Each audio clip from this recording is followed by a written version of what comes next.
ఇప్పుడు తనకి ఎలా ఉందండి? నో ప్రాబ్లం అండి. నేనొచ్చే లోపల తనకి సిపిఆర్ చేసిందెవరు? నేనేనండి. నువ్వు ఈమెకి చేసింది సాయం కాదమ్మా, ప్రాణదానం. చనిపోవలసిన తనని తిరిగి బ్రతికించావు.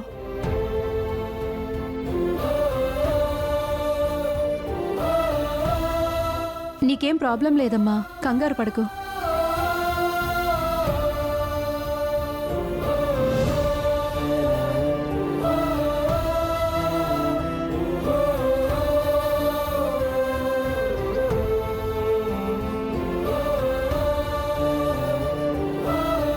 నన్ను క్షమిస్తావా అమ్మా?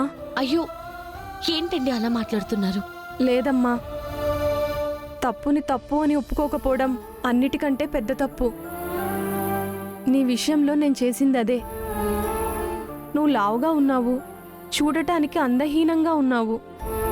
చరణ్కి అస్సలు మ్యాచ్ అవ్వట్లేదని, నోటికి ఏదొస్తే అది అని నిన్ను బాడీ షేమింగ్ చేస్తూ మాట్లాడాను. ఇక్కడ ఇంతమంది ఉన్నారు. నేను ప్రాణాపాయ స్థితిలో ఉంటే కాపాడటానికి ఎవ్వరూ ఏమీ చేయలేకపోయారు. సమయస్ఫూర్తితో నువ్వు ముందుకొచ్చి నాకు సిపిఆర్ చేసి ప్రాణదానం చేశావు. ఇప్పుడు నా ప్రాణాలు నిలబెట్టింది అందమా సమయస్ఫూర్తా? సమయస్ఫూర్తే, నీ మంచితనమే. నిజానికి నిన్ను అంతలా కామెంట్ చేశాను.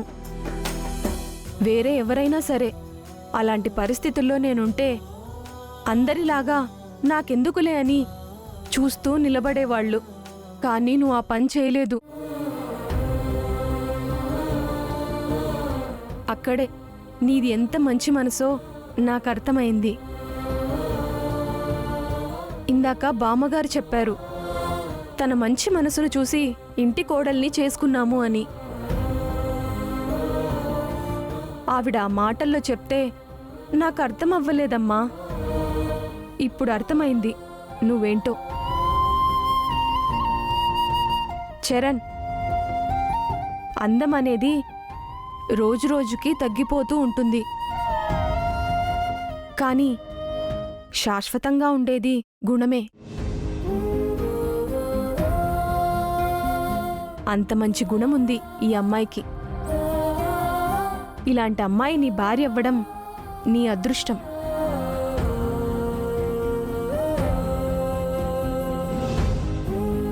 ఇందాకన్నాను ఇలాంటి అమ్మాయిని ఎలా పెళ్లి చేసుకున్నావు అని. నా అభిప్రాయం తప్పు. నీకు అలాంటి అభిప్రాయం ఉంటే ఆ అభిప్రాయాన్ని మార్చుకో.